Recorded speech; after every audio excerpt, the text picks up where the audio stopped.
Hello and welcome everybody to another episode of From the Heart. I'm just going to be talking about some more comic books. I read this one over the week, The Killing Joke by Alan Moore and Brian Boland. This is Joker's actual story. Very good, very cool. I didn't realize how cheap these hardcovers were. I mean, this thing was like $12 or like $15, but it just comes with this really nice book. You know, you got artwork on the inside. It came with like an extra sketch that kind of blew my mind towards the end of it. I really liked it. You know, I've never really seen the Joker be this crazy yet. I'm not a huge comic book guy. I just started reading just a couple different ones and everything, like The Boys, a couple other Batman ones, and like 1984, the graphic novel or whatever. I was pretty impressed by this. This was pretty good. There's a few things in it that drive me absolutely insane that I think the world at this point can agree to, with Joker and Jim Gordon, Batman, and all these people who don't just want to put this motherfucker into the dirt over the atrocities that he's done. But yes, this is Joker's origin story. It actually tells, you know, how he became the Joker. It's pretty basic. He falls into the Acme thing. He was working with the mob. Some other just very interesting things. And if you read the three Jokers after this, you'll kind of realize a few parts that mix in with it. Mostly just what I wanted to say was that it was just very interesting, alright? So Batman goes into Arkham Asylum. He's trying to find the Joker. He wants to talk with him about how they're eventually both just gonna end up killing each other, and he just wants to kind of like put a stop to that. He knows that it's inevitable if they keep on going the way they're going, and soon he realizes that the Joker's not even in the asylum. Big fucking shock, dude. He never is. He's never in the place. He escapes every single time. And that's exactly what happens here. The Joker escapes. He ends up at Jim Gordon's house. Barbara gets hurt, we'll just say for now. And you are led down a line of him trying to find the Joker while the Joker is setting up some more atrocities with some weird cherub baby people. I don't know how he obtains these people. I don't know how he's doing these things, but yes. So that's about all I can really say without doing any spoilers. So if you don't want to spoil it for you, then just cut out, okay? Get out of here. This isn't for you. But anyways, the Joker escapes. He ends up at Barbara's house, and you know what he does? He fucking shoots her right through the spine. Turns her into a paraplegic, just right off the bat. Just shoots her right in the spine, like I said, plain and simple. And then he strips her nude and takes photos of her. And then he abducts Gordon to this crazy little carnival place that somehow he's bought. I think nobody's really heard of the Joker yet, because this dude's just kind of like selling him this place, even though he's in full makeup and everything. And he's just fine with that, you know. He doesn't have an issue with this. So he takes Gordon to this place, and he's trying to turn him mad. You know, he's trying to prove a point that it just takes one bad day. The phrase that we've heard in so many films and things like that. So what he does is he puts him on this crazy carnival ride and starts showing him pictures of his daughter being shot in the spine and stripped nude. Just to like make him go insane. And this is where we come to the point where I'm just like, what in the actual fuck, dude? So you got Batman who shows up to this place. He finally finds him. He finds Gordon naked, on the verge of going into insanity. And what does Jim Gordon say? What does he do? Well, he tells Batman, do it by the books! So we gotta prove him wrong. Do it by the books. Don't hurt him. You know, we gotta bring him back to Arkham Asylum. We gotta show him that the law does work. Even though he's literally just stripped him naked and put him in this ride full of these little cherub baby people that are poking him and prodding him and forcing him to watch these pictures of his naked daughter shot in the spine. And what does he want? He still wants to just bring him in the right way. He wants to do these things by the books, you know. Even though Joker has literally slew all these people, he's killed all these people, and he just doesn't care, you know. His daughter is paralyzed now. He shot her in the spine, alright? It doesn't actually ever say that she's paraplegic. She does go on to become Batgirl. So, you know, but still, he shoots her in the goddamn spine. And what do these people want to do? Do it by the books. We don't kill people. We don't shoot people. We just cripple them. Batman says, I just cripple people. It's okay. It's not a big deal. All right. This is better than killing them. To like ruin their lives for years and utterly destroy their bodies. So these things are just ridiculous. But the best thing about this book was by far the ending. It really just kind of blew me away. And I know I'm skimming past a lot, but you should really just read it for yourself. Like I said, these things are cheap as hell on Amazon. I feel so bad for buying them. But at a comic book shop, this would probably be $20-$30, and I have a mortgage and things, so yes. But the artwork in this is very good. I don't know if you can see any of this, but like the Joker's face and stuff looks truly insane. And it's very actually interesting how he's trying to make Gordon go insane. He's got this whole carnival ride thing set up, and he's just kind of telling about insanity as you're learning about how Joker became the Joker. He's a failed comedian. He's kind of a dick to his wife the whole time. They have a baby coming along the way. He's just losing himself, So he meets up with these mob members, and they're about to go to this place that has low security, boss. It's got low security. They all think it's got low security because Joker used to work at this playing card factory, and it's right next to this chemical plant. So they try to go through there, and what do you know? Things don't go good. They're just using the Joker. They put this red hood on him. They're called like the Red Hood Mob or whatever. And I think what they do is they just find like a dumbass basically, and they put this red hood on him, and they always blame the crimes on him. Well, inevitably the cops show up. They start shooting people. These two henchmen get gunned down. Joker's got the red hood on, and he's just a normal dude at this point, besides being a dick to his wife. He's just like, what the hell? He's like, I'm just a guy.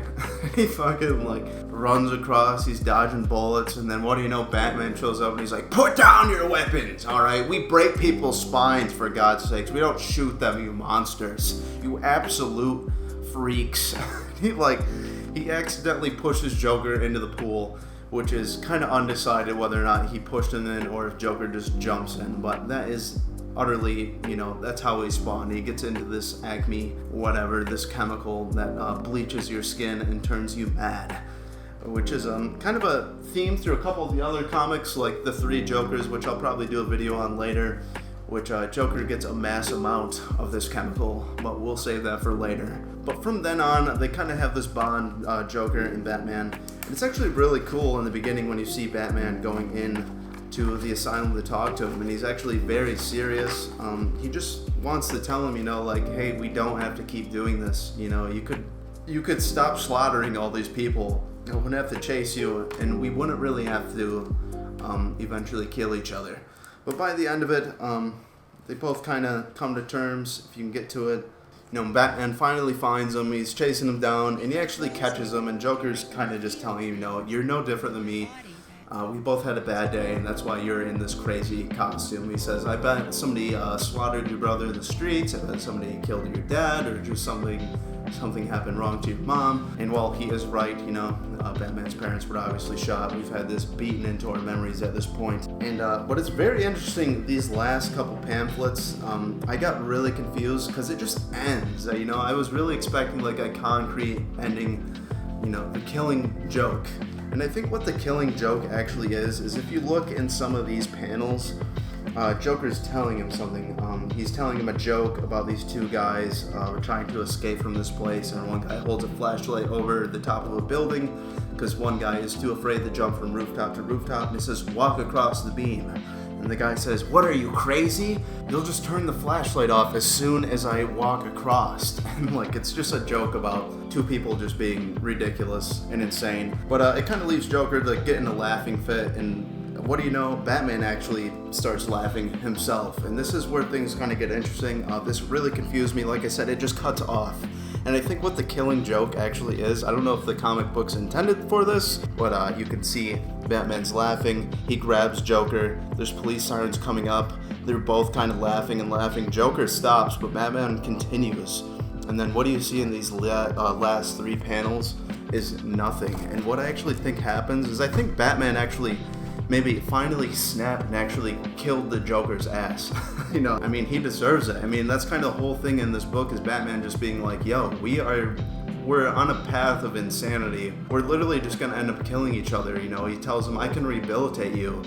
We can be friends, you can come back to just being a person, which I don't know if it's possible. I think Joker's mind is literally gone due to the chemicals, obviously.